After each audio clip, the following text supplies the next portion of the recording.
Pamer kekayaan ala Indra Cash di medsos, liburan naik jet pribadi hingga iseng beli Tesla pukul 3 pagi. Tersangka kasus penipuan berkedok trading binary option Binomo, Indra Cash mulanya viral karena getol pamer kekayaan di media sosial.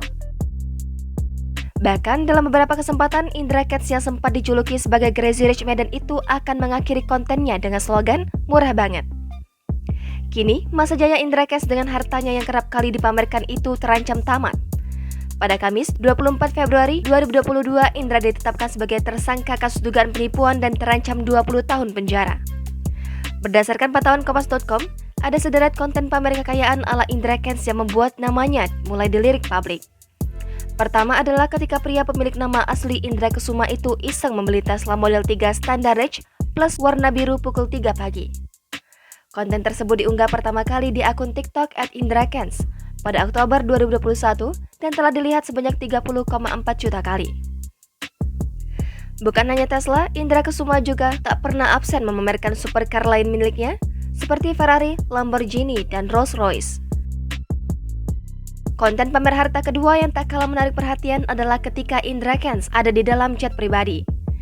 Jet pribadi mulai muncul di konten Indra Cash sejak September hingga Desember 2021. Dalam satu konten, dia menunjukkan gepokan mata uang rupiah dan dolar Amerika Serikat yang berhamburan di atas meja dan kursi. Dia juga menggunakan jet pribadi tersebut untuk liburan bersama kekasihnya Vanessa Kong. Selain mengoleksi supercar dan terbang pakai private jet, Indra Cash juga sering membuat konten pamer harta berapa harga outfit lo. Indra mengaku pakaian dan aksesoris dari kepala sampai kaki pernah mencapai 7 miliar rupiah. Penyumbang outfit termahal jatuh pada harga jam tangan.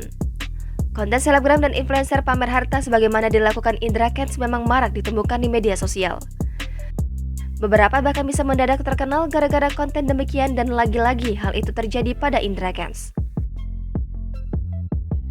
Padahal di tengah kondisi pandemi COVID-19 di mana masyarakat Indonesia jelas tak baik-baik saja, aksi pamer harta di medsos adalah bukti bahwa para aktor tidak memiliki rasa empati. Tak bisa ditampik bahwa konten pamer harta di medsos bisa menarik netizen untuk menyumbang jumlah penonton.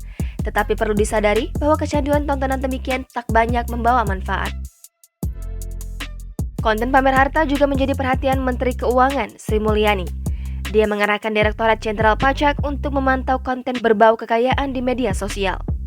Tujuannya untuk membuktikan pada masyarakat bahwa pemerintah memungut pajak dengan adil dan mengembalikannya dengan adil juga pada masyarakat. Jangan lupa subscribe, share, komen, dan like ya!